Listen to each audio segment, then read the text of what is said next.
The nutrient-caused water clarity issues are treated in two ways.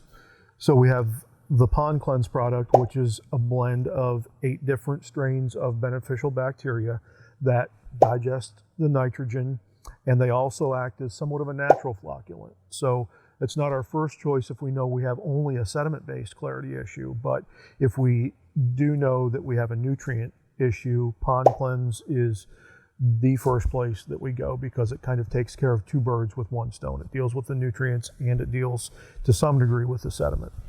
The other product that we use in that situation is phosphate eliminator, because phosphate contributes to the cloudy water. It also contributes to algae growth, and it can be those single cell algae that are causing the water clarity issue.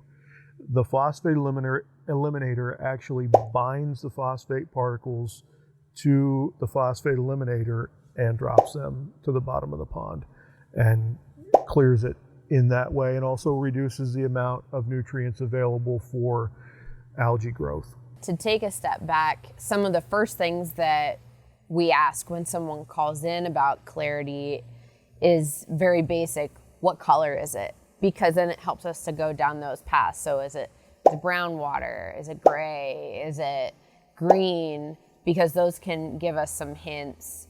Doing the water testing so that we can determine if high nutrients are a factor. Doing a bottle test with taking some water and seeing if the sediment settles out gives some additional insight as well. So those are some good first steps to determine which direction we're going with that. Exactly. And when we think about using something like the Pond Cleanse, those beneficial bacteria are very similar to the muck remover bacteria in that they multiply very, very quickly. So a single packet that we're putting in has billions of bacteria in it. That's with a B, billions.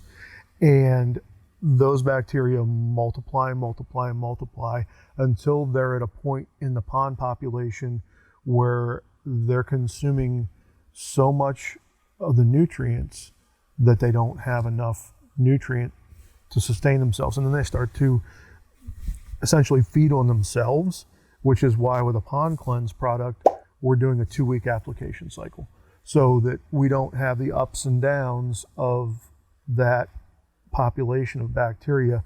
We're really kind of leveling that bacteria population off so that we can control the nutrients at a much lower level. So this is kind of like a preventative maintenance type of treatment. Phosphate eliminator should be looked at as the same thing. If we're talking about humans, we'd be talking about a daily vitamin that takes care of a whole variety of things and just ends up giving you a much healthier situation for your pond. So we talk about Pond Cleanse, and I think a really common question we get, because like you said, it is also a bacteria like muck remover, where that breakdown is, and really the Pond Cleanse is a bacteria packet. It's in a water soluble packet, is just thrown into the pond. The outer packet, it melts and releases the bacteria and enzymes into the pond and is focusing on the water, cleaning the water. Whereas those muck remover pellets, when you throw those in, they sink and then they're dissolving at the bottom of the pond. So like you said, most of the bacteria is actually staying in that bottom area. And there is a little bit of crossover in the strains of bacteria that are found in the 2 products, but the majority of the bacteria are different. So the bacteria in muck remover are focused on muck digestion and dealing with the nutrients that are attached to the muck. And the strains of bacteria that are in the Pond Cleanse are focused on the dissolved nutrients that are in the water column.